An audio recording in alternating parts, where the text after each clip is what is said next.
Hi, I want to welcome you and thank you for streaming this message today. I'm really glad that you joined us. At Bailey Christian Church, it matters to us that you feel welcomed, like that this is family. Whether you're young or not so young, my hope is that you'll encounter Jesus, and that as you encounter Jesus, you'll find encouragement to live a life of faith for Him. If you're new with us today, I would love if you wouldn't mind filling out the Connect card that is linked here, or going to baileychristianchurch.com and letting us know who you are, if you have any questions that we can follow up with, or even if you have a prayer concern and you'd like somebody to pray for you, we'd love to know so that we can connect with you. If you're in the area sometime, in the Bailey area, we'd love to have you join us in person. And the reason I invite you into that is because we're called not just to experience a message, but actually to live a life of faith in the context of community. And so we'd love for you to be a part of what's happening here at Bailey. And if you want to know more about how you can get plugged in to what's happening here, again, go back to baileychristianchurch.com, check things out, and if we can help you, we would love to follow up with you as well. I hope today that you're blessed through this message.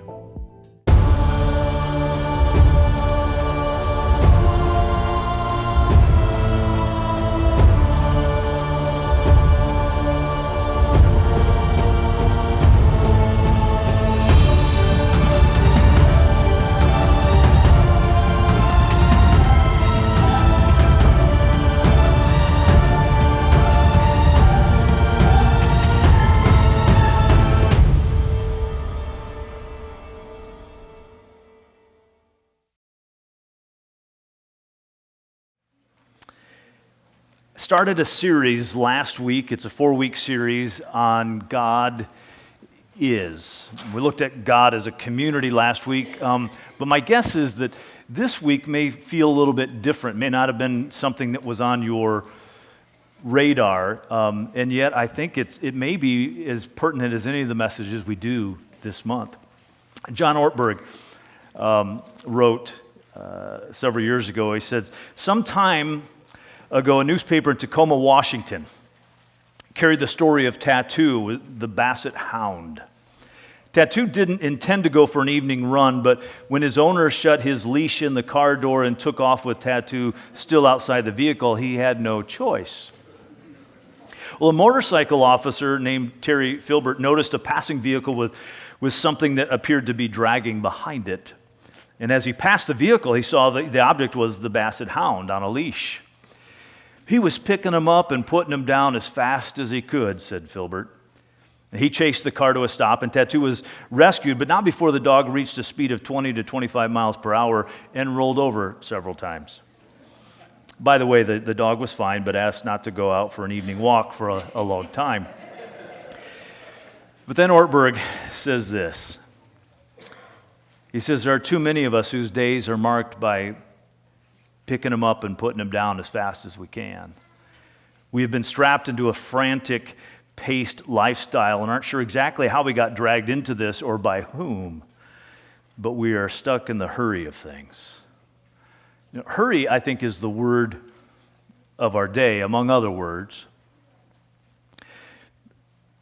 But it's not gone unnoticed for a number of generations. In fact, even as early as the 50s, something significant, a study was being done. David Henderson, in his book Tranquility, talks about in the late 50s, an upholsterer from San Francisco made a curious discovery. He was called into a cardiologist's office to reupholster some chairs in the waiting room. But when he looked at the furniture, he wondered immediately what was wrong with the patients. Only the front edge of the seats and the first few inches of the armrests were worn out. He said, people don't wear out chairs this way, he said. Well, 5 years later, in 1959, Doctors Meyer, Friedman, and Ray Rosenman began to put the pieces together. They had noticed an odd pattern shared by many of their cardiac patients, a pattern that centered around a chronic sense of time urgency. Patients showed irritability at being made to wait in lines. had difficulty relaxing and were anxious over delays, obsessed with not wasting a moment. They spoke quickly, interrupted often, hurried those around them, and were forever rushing. Hence, the waiting room chairs. The patients sat on the edge of their seats, nervously fidgeting at the arms of the chairs as they watched the time tick by. And the cardiologist called this new disease hurry sickness. According to Friedman, hurry sickness arises from an insatiable desire to accomplish too much or take part in too many events in the amount of time available. Some of you are diagnosing yourself at this point, probably. The hurry sick person is unable to acknowledge that he can do only a finite number of things. And as a consequence, he never ceases trying to stuff more and more events in this constantly shrinking reserve of time. Towards the end of the week, I read a part of a book by an author and pastor by the name of John Mark Comer, who's kind of become a leading voice in this area. In fact, he wrote, the title of his book is The Ruthless Elimination of Hurry. And he highlights something that I think we can all resonate with. He says, we hear the refrain, "I'm great, just busy," so often that we assume pathological busyness is okay. After all, everybody else is busy too. But then he poses this question, but what if busyness isn't healthy? What if it's an airborne contagion wreaking havoc on our collective soul? On your insert is a quote by Corrie ten Boom. Now, Corrie ten Boom was a Holocaust survivor. She was not Jewish, but her family were Christians, and they hid Jews in a hiding place, and then they were found out, and she and her family ended up in concentration camps. But she said this about busyness. She said, if the devil can't make you sin, he'll make you busy. He'll make you distracted. You know, I'm sure that distraction has always been a thing, but it's clearly picked up speed in our day. But it hasn't always been quite that way. In fact, did you realize that before 1879, the average person slept 11 hours? And then Edison invented the light bulb. You know, sometimes we get really enamored at some of these Christian heroes of the faith who got up at 4 or 5 in the morning and prayed for 3 hours or read their Bible for 3 hours, which is pretty amazing. But you also have to realize that when you go to bed at 7 or 8 o'clock, 4 or 5 in the morning isn't all that, much of a sacrifice. But we realized that there was a different pace at other times in our history.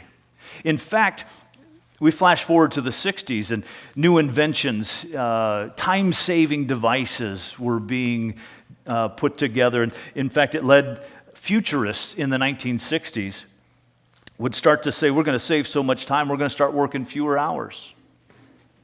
In fact, there was a famous Senate subcommittee in 1967, and they declared this, that by 1985, the average American work week will be 22 hours for 27 weeks. And we'd have too much time on our hands. Well, that prediction was wrong. I remember back in Illinois in my first full-time ministry, and we were pulling away from the typewriter and moving to a computer. And I remember telling the elders on it, it's going to save us time. All the things that we were meant to save us time actually create more opportunities to be distracted. There's more that you can do. How many of us remember, those of us that are adults, that there was not TV 24/7? That at some time late in the night or early morning, I don't know if it was after Johnny Carson, David Letterman, after that, they would have the rocket and the flag, and they would play the national anthem, and that would be, and then you'd have this kind of just this sign on the channel that said there's nothing on, basically. Tune in when you get up in the morning. But now we have smartphones. We have 24/7 access to the internet. We have Netflix. We have Hulu and all the other options. We have social media. We add to that school and sports and activities. And I just want to pause here for a second with all that I've just said, and I want you to Take a deep breath.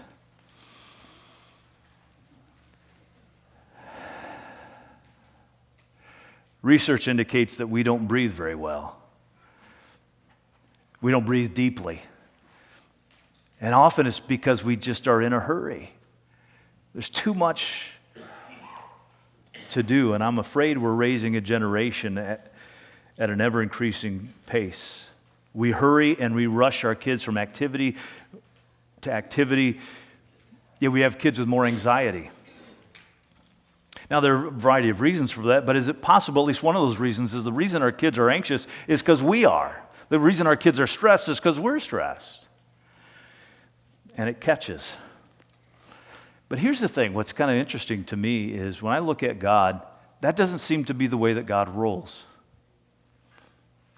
Consider this. God created the universe.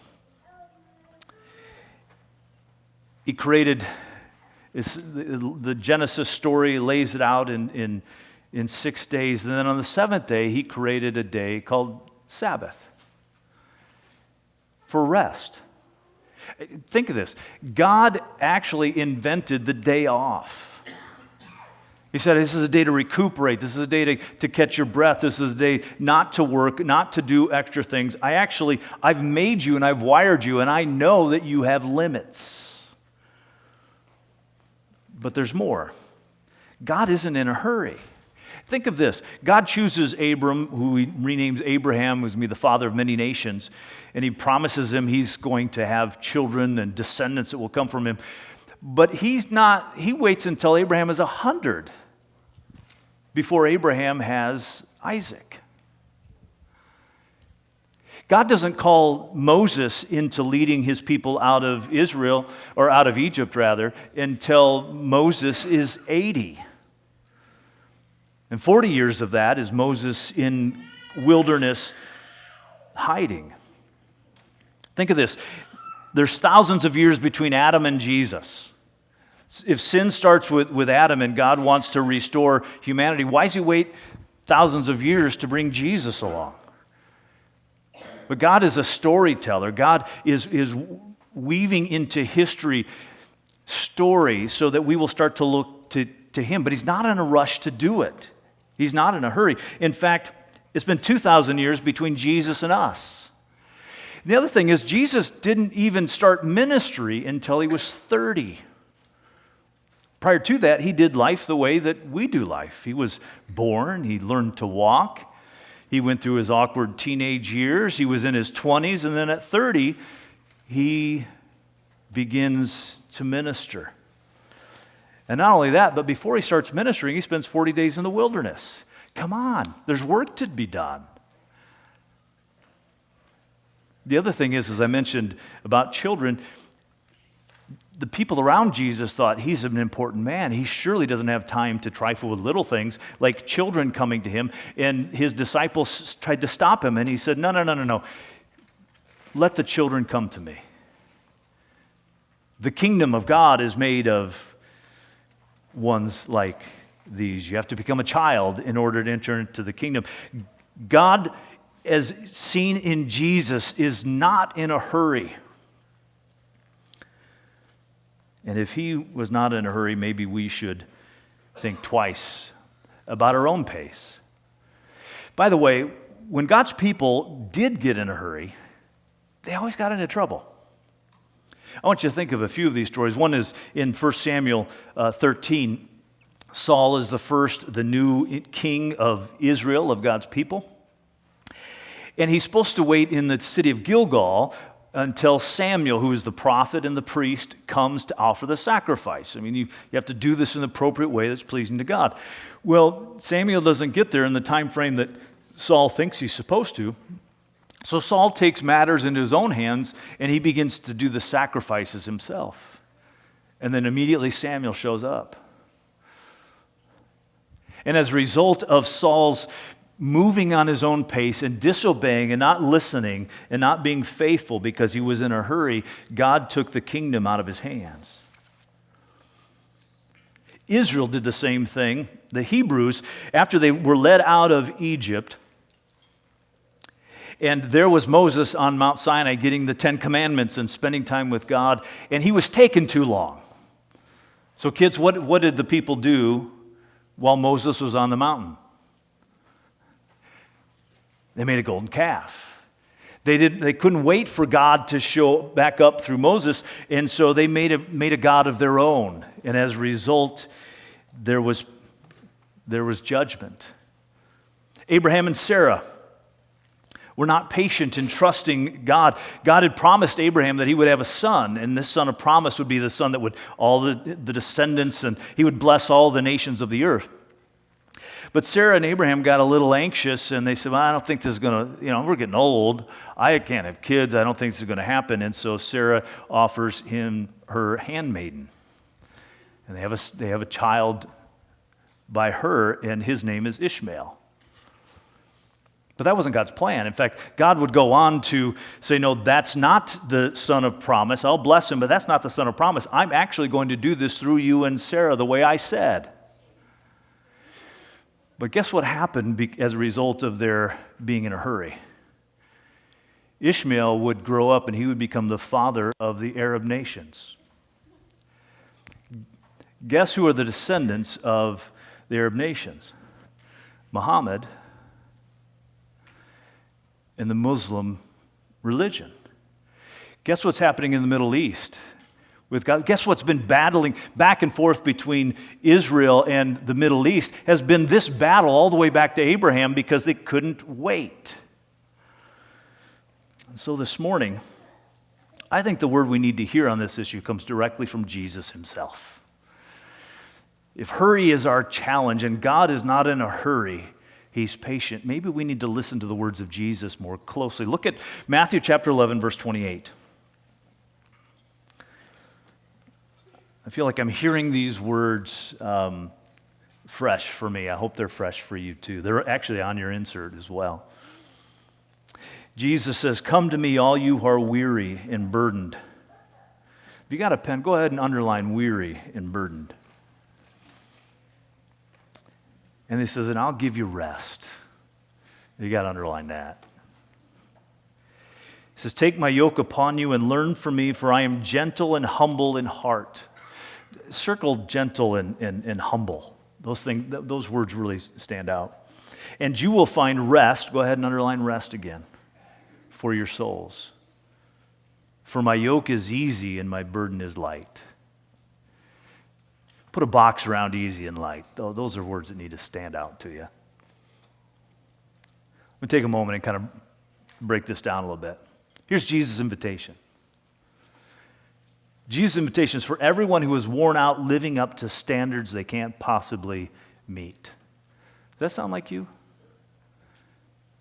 Trying to live up to standards that you can't possibly meet, and those might be standards your parents placed on you, might be standards that your teachers placed on you, might be your boss.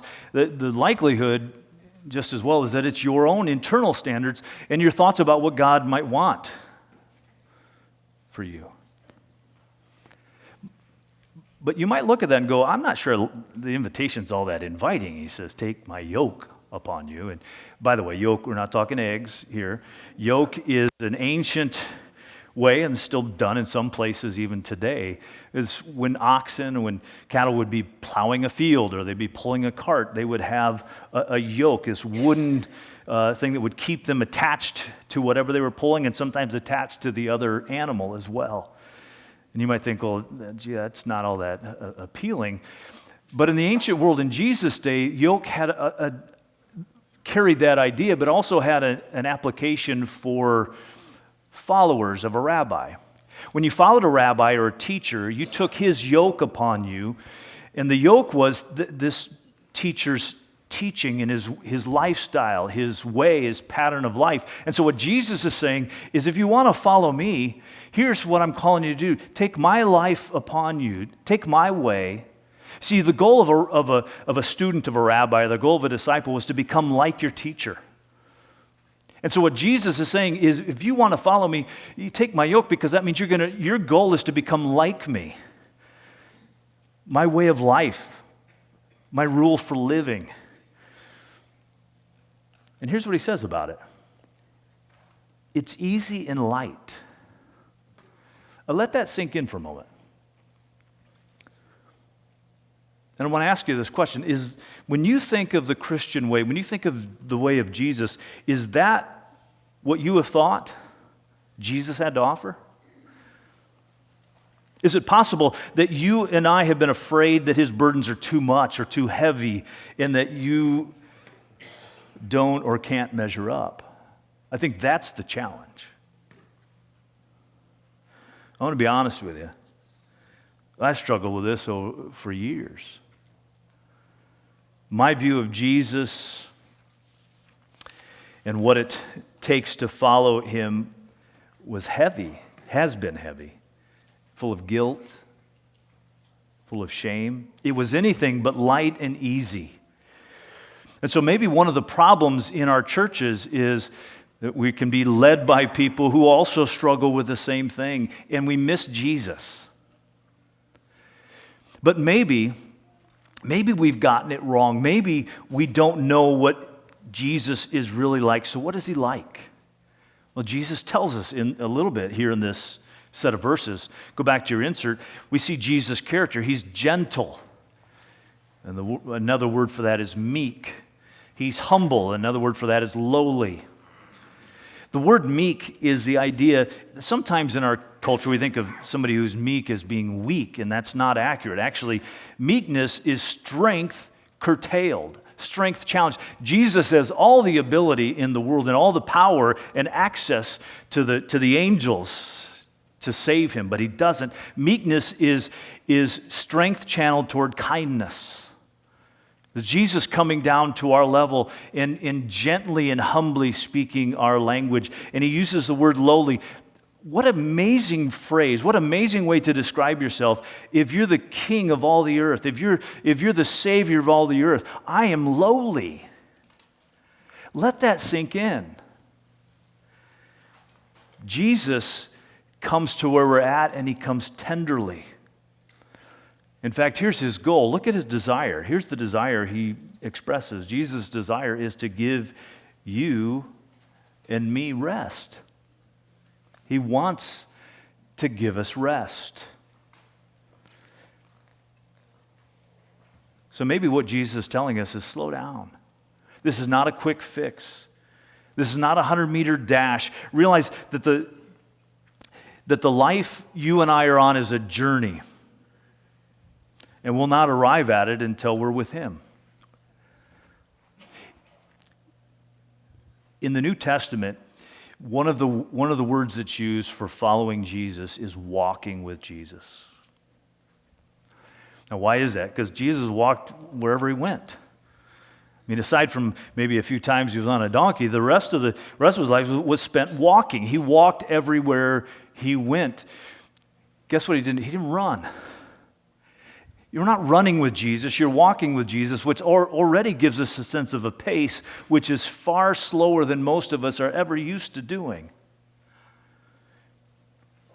And so Jesus calls us to walk with him.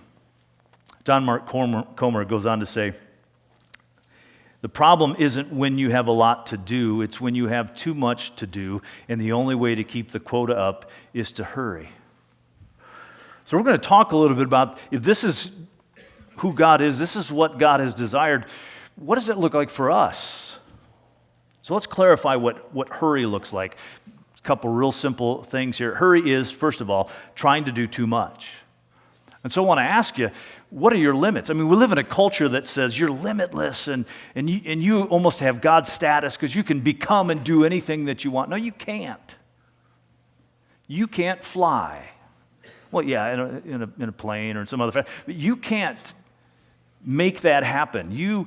There are lots of things you can't do. You and I all have the same amount of hours in the day, 24 hours. And so God has intentionally put limits upon us. I think one is to remind us who God is and who we are, that we'll always be in need of him. That's why Jesus says, he tells us how to pray. He said, give us this day our daily bread, not for the month, not for the year, but daily. You see, so often we think we're indispensable. If we don't do this, no one will, or at least they won't do it right. I just want to ask you this simple question. Did you know that it's possible to say no to something and that that's okay?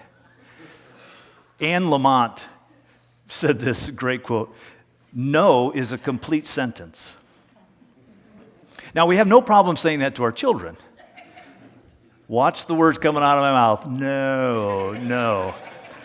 Could we look in the mirror and say the same thing? Could we say that there are some things for which that's a good thing. I love that you're doing that, but I'm going to have to say no so that I can say yes to something that is better. Because believe it or not, you really can't do everything. And it's not healthy that you try. So why do we stay so busy? Why is it, young and old alike? I'm going to throw out a few options, a few possibilities. We believe that we're supposed to, or because we'll miss something. When I was a kid, my mom wanted me to take a nap. I didn't want to take a nap because I thought I would miss something. And as I've said before, I would love to take a nap now. But when I was a kid, I was afraid I would miss something. We feel we need to do it in order to stay up with everybody else. If I don't do this, somebody's going to pass me by. We may be keeping ourselves busy so that, and this is far more personal, we may be keeping ourselves so busy so that we don't have to listen to the voice inside.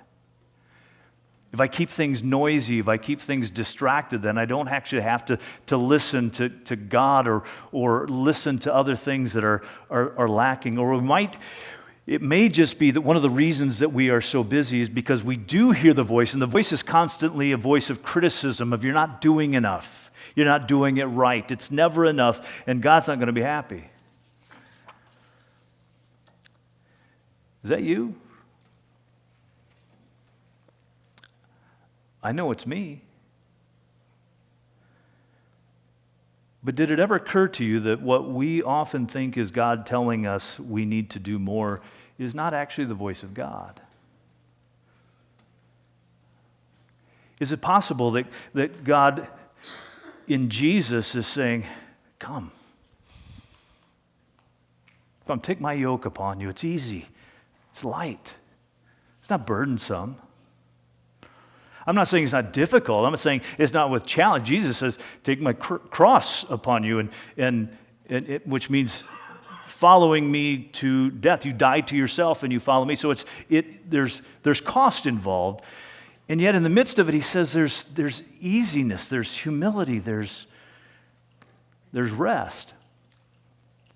So one thing that hurry is trying to do too much. Secondly, it's trying to move too fast.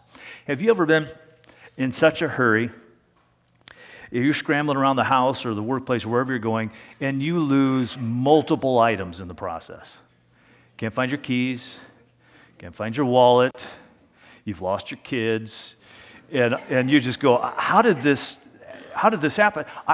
When I'm in a busy and a hectic season, I forget things.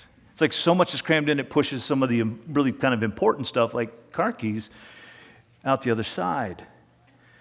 And then we wonder, why am I so worn out? I want you to pay attention to this quote by John Mark Comer. He says, every business literature on leadership essentially says this: every system is perfectly designed to get the results it gets. Is it possible that we do the old definition of insanity? We try and attempt the same thing over and over again, expecting different results, and realize that the very system that is in place in our lives is the very one that's producing the kind of effects that you would expect out of that system. And so what needs to happen? Well, something's going to need to give. Something's going to need to change. And it won't be by somebody telling us to do it. It will be a decision that we're going to have to make. And I want to add this last bit to focus us spiritually. And all of this is spiritual, by the way. But another element here is that hurry spiritually is getting ahead of God. Somebody has put it this way: if you are too busy to spend time with God, you are busier than He intends you to be. If you're too busy to spend time with God, then you are busier than He intends you to be, which means that something is going to have to give. John Ortberg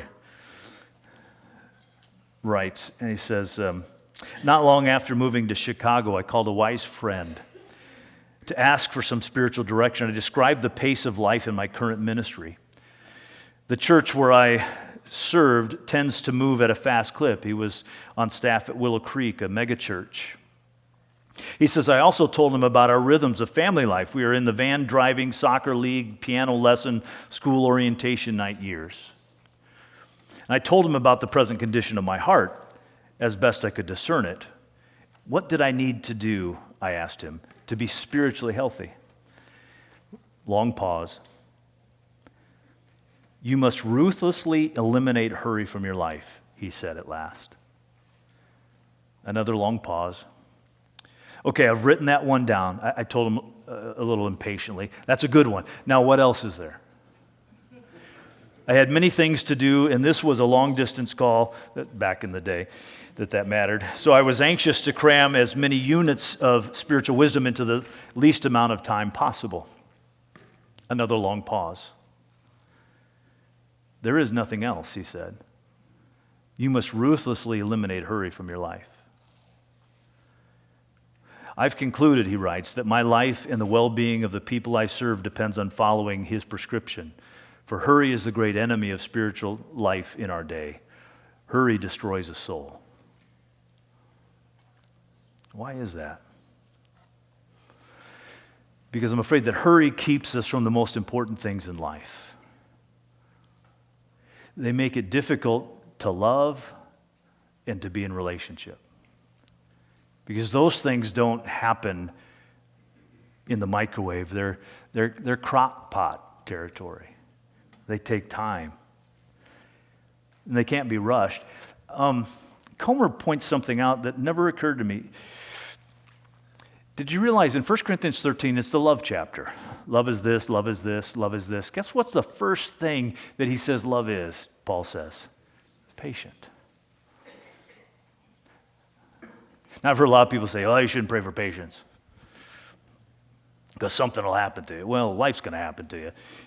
Don't pray for love either, because you're going to have somebody that's difficult to love. Love is patient. It's all part of that type of thing that happens to us, and that love can't be microwaved. In his book, Stress Fractures, Chuck Swindoll, great preacher and teacher, writes, I vividly remember some time back being caught in the undertow of too many commitments in too few days. It wasn't long before I was snapping at my wife and our children, I was choking down my food at meal times, and I was feeling irritated at those unexpected interruptions through the day. Before long, things around our home started reflecting the pattern of my hurry-up style. It was becoming unbearable. And I distinctly recall that after supper one evening, the words of my younger daughter, Colleen. She wanted to tell me about something important that had happened to her at school that day, and she hurriedly began, Daddy, I want to tell you something, and I'll tell you really fast. Suddenly realizing her frustration, I answered, Honey, you can tell me, and you don't have to tell me really fast. Say it slowly. I'll never forget her answer. Then listen slowly. Boy, that doesn't speak to us as parents, as teachers, as grandparents, as humans. Why does all this matter? Because Jesus said in John chapter 10, verse 10, I have come that you might have life, and that most abundantly. So my question is this: how many of you feel like you're actually living a full life, an abundant life? I know there are some definitions in the Christian world that abundant living is living constantly in the miraculous. I don't think so. I'm not saying God can't do miracles. I believe He does. He can. But that's going for the next hit, the next exciting thing. I think Jesus is after something far deeper and richer. Yes, miracles. Yes, answered prayer. Sometimes unanswered prayer. But fullness of life is awaiting, and that's His invitation. So here's the thing. If God is patient and not in a hurry, and the goal of worship is to become more like Jesus, we must do several things. And I don't mean this as a heavy-handed kind of thing, like I just went from saying his burden is easy and light, and I'm going to demand things. No, just listen, and it doesn't mean turn the world upside down tomorrow. Just take note. Number one, we must begin to eliminate hurry from our lives. It's not going to happen overnight. One thing you can begin to do is breathe. And consciously throughout the day, at times, just take in 3 deep breaths. Take in life. Slow down. Maybe some things need to go. Maybe it's one less sport. Because if a child's in sport, the whole family's in a sport. Maybe it's only one sport in a season.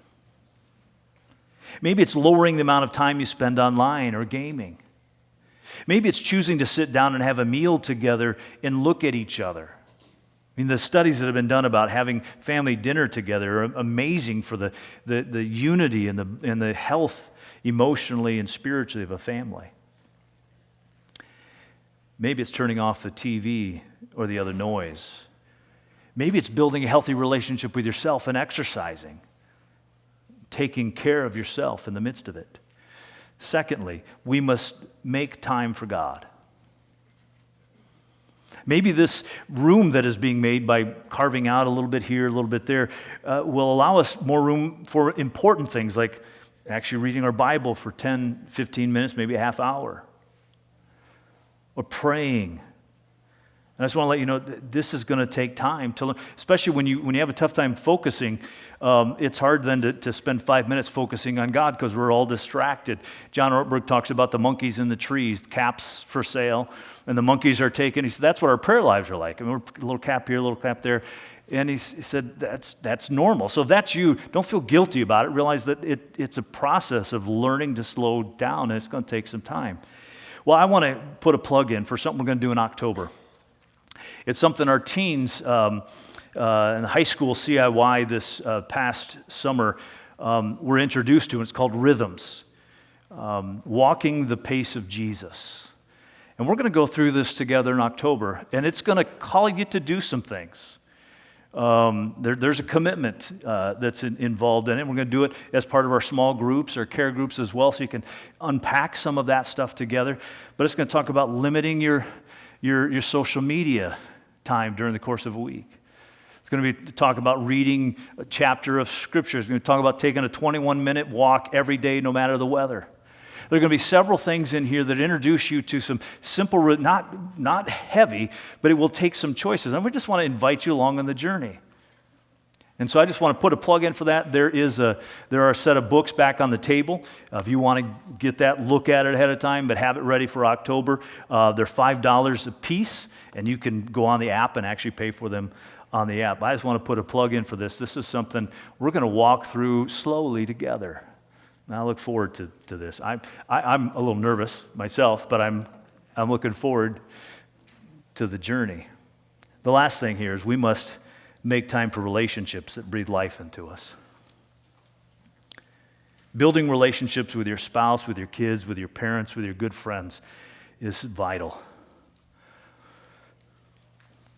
One of the things I believe Comer mentioned, the research indicates that pastors are among the worst with this. That pastors rank up with lawyers and doctors in terms of hurried lifestyles. And so this past week I joined what will be a 6-month cohort, a group of pastors from Texas and Ohio and Indiana. It's a small group, about 6 of us. We did a retreat this week, and over the next 6 months, we'll be meeting online, and then we'll do another retreat at the end. But it was an opportunity to pull back the curtain and say, what's really happening back there? Being honest and real and broken and challenged and prayerful and tearful. I say that because I need it too.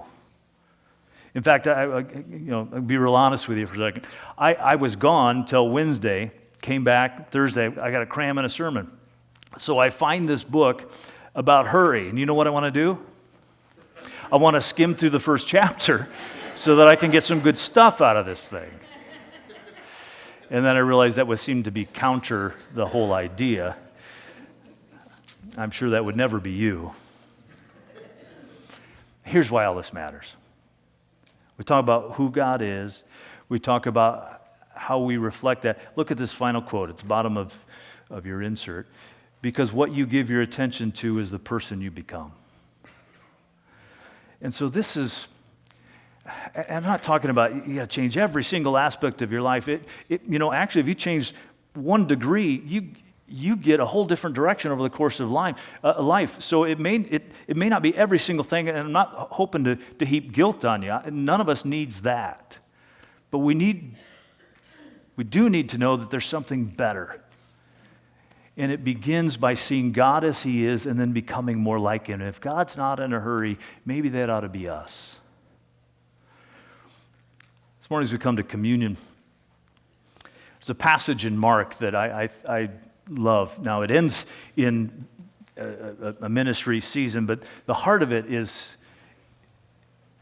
before the feeding of the 5,000. It says in Mark chapter 6, verse 30, the apostles gathered around Jesus and they reported to Him all that they had done and taught. They were sharing all their ministry experiences, and the people were healed and demons were cast out and so forth. And verse 31, then because so many people were coming and going that they did not even have a chance to eat, He said to them, come with me by yourselves to a quiet place and get some rest. I think we read past that and we skip right to the next event. You need to hear Jesus' desire for His disciples. I know this has been a busy season. You need to rest. Here's my invitation. Breathe. I want to frame communion this morning as Jesus' invitation for rest. Come and be with me. Come and unburden the stuff that has been weighing you down. Come and be. This morning as we come to communion, we meet with Jesus. We take a deep breath. We hear His voice saying, I'm so glad to be with you. Is it possible that when we think of when we missed our time with God, that we're going, oh man, I feel so bad. I missed my time with God. Is it possible that God doesn't feel bad, but says, I miss my time with you? Jesus wants to meet with you. You're welcome to partake with us in communion as we remember Jesus' death, His burial, and His resurrection. You don't have to be a member here, but if you're a Christian, you're welcome to partake. As the trays are passed, go ahead and take some time. Breathe and meet with Jesus. Let's pray.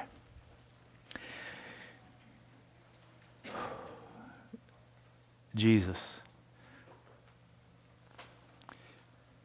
The story of Martha is so many of our stories. Mary is sitting at your feet, and she's listening to you, and she's doing nothing but being with you.